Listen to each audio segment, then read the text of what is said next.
దినకరం గారికి వందనాలు అయ్యా. గుంటూరు నుంచి వచ్చాము. ఇది 7వ నెల నేను రావటం. అయితే మొన్న మే నెల 5వ తారీఖు పాడలో డెలివరీ అయింది. అయితే కేజీ 600 ఉన్నాడు బాబు. అయితే బాక్స్లో పెట్టాలని డాక్టర్ గారు చెప్పారు.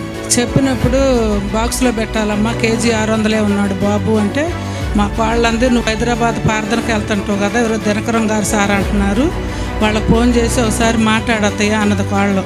అయితే 3 రోజులు బాక్స్లో పెట్టాక నేను మీకు ఫోన్ చేశాను సారు. ఫోన్ చేశాక ఏం కాదమ్మా, హెల్దీగా ఉంటాడు బాబు అన్నాడు. అంటే ప్రార్థన చేశారు, కొంచెం హెల్దీగానే ఉన్నారు, ఇంటికి పంపించారు. ఈరోజు ప్రార్థన చేసి ఈరోజు బరువు చూశారు పిల్లగాడిని. కేజీ 600 పిల్లగాడు 3 కేజీలు ఉన్నారు అయ్యగారు. అలా కానీ ప్రార్థనలో శక్తి ఉంది అయ్యగారు, మీ ప్రార్థనలో. అందుకే నేను 7 నెలల నుంచి వస్తున్నాను అయ్యగారు. నువ్వు ప్రార్థన చేస్తే ఏదైనా అద్భుతాలు జరుగుతున్నాయి అయ్యగారు. ఈరోజు కాటా వేసి బాబుని చూస్తే డాక్టర్ కూడా ఏంది ఒక్క నెలకే 3 కేజీలు వచ్చేసాడు అట్రారే అంటే, నేను మా దైవజన్ గారితో ప్రార్థన చేయించాను అయ్యగారు అని డాక్టర్ గారితో చెప్పాను నేను. అయితే 3 కేజీలు ఉన్నారు అయ్యగారు. చిన్న సాక్షి. Praise God for this.